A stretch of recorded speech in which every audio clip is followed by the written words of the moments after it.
You all remember when we were kids, the first day of school was practically a national holiday for our parents. They couldn't wait to get us out of the house. Considering how the public educational system has deteriorated amid woke agendas, deplorable curriculums, or whatever else, many parents rightfully dread the day when they have to send their kids back to the classroom now. Fortunately, parents are regaining their parental rights. A California mother was recently awarded a six-figure settlement after successfully arguing that her then 11-year-old daughter was socially transitioned into a trans boy back in 2019. When the daughter was told by school officials, she was indoctrinated by school officials that she didn't know who she truly was inside. Right. What's even more outrageous, though, is that the child was allowed to use boys' bathrooms and male pronouns in class. All of this was hidden from the mother, who had no idea what was happening within the school walls.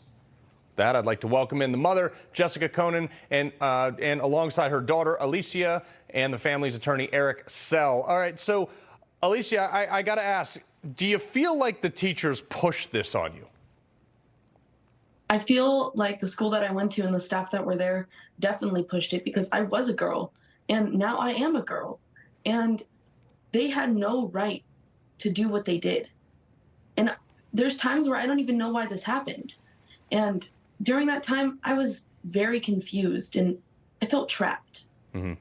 Well, Jessica, I can't imagine your reaction to, I mean, obviously you sued, but like, if as a parent, I have 3 kids, I would flip out if I found out about this. How did you find out this was going down? Well, I agree with you. I did flip out. I honestly did not know how to take a lot of it, but I found out through a school meeting. I was told that I needed to come over and we needed to talk about things. And the whole time in the meeting, it was never my daughter speaking to me, saying anything, any of these wishes. It was always, the staff that was mentioning things and telling me how it was going to be, that this is now your son and this is his new name and you need to start referring to the pronouns and he will be entitled to use the men's restroom. And you know what? To be honest, I cried. I did not know how to take it. I was so angry and so emotional. And I remember looking over at Alicia and she was just crying. And she was like, it was like she was trying to speak, but she couldn't even have her own voice. I would have lost my mind. You have much more control than I do, because it would have been off the rails. Eric, throughout this, you file the lawsuit, okay? You go to court. What is the school's argument saying? Oh, no, we're not guilty of anything. Like, how do they make that justification in any factor? Look, schools across the country are making these same arguments, and it's particularly problematic in California. But these schools think that they're helping kids by keeping secrets from their parents. That's the bottom line here. They think that by providing a safe space for these kids to explore their gender identity and to facilitate the social transition to a new gender identity is somehow helping these kids when they're keeping the parents in the dark. And that's the complete opposite of what they should be doing. They should be fostering and facilitating these relationships with the parents and not keeping secrets. Alicia, have you gotten any backlash at school since this lawsuit? Are people kind of saying, oh, maybe we shouldn't have done that? Or are they doubling down on it?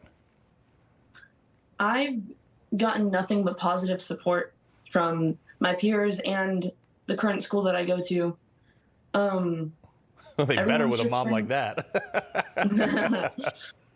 But everyone's just been completely supportive, and they've been really wanting what's best for me. Yeah. Well, Mom, you are truly a titan in this one. What was it like going through this legal battle, and when you come out the other side, have the school, has anybody apologized to you, or have they just kind of buried their head in the sand, paid the money, and just forced to go along with what the court said? Well, initially starting the lawsuit, of course, it's emotional and it's traumatic, and we have to relive, this full story in detail. And it took us a while to get there, but through that time, we were strengthened together, and we just came together and we were able to tackle this. We knew that we wanted to fight this. I have not gotten any apology. Alicia has not gotten any type of apology. I'm sure that we will never get an apology, but I do know that, they'll think twice. Right. Schools will think twice, because this is not okay for our kids.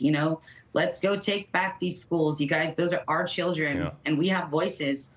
Eric, I got about 15 seconds left. Where do people go who might be having a similar problem if they want to get in contact with you or someone who can help? Well, if you're having a similar problem as Jessica had, go to our website, libertycenter.org. and you can support our work there, get in touch with us there. But also, I encourage you to parents to speak to your kids, speak to your kids' schools, go to your school board meetings, go to your state legislature, and make sure that schools are not allowed to keep these secrets from parents. Boom. Jessica, Alicia, Eric, appreciate you coming on. Congratulations on your victory. Thank you so Thank much. Have a wonderful day. You too.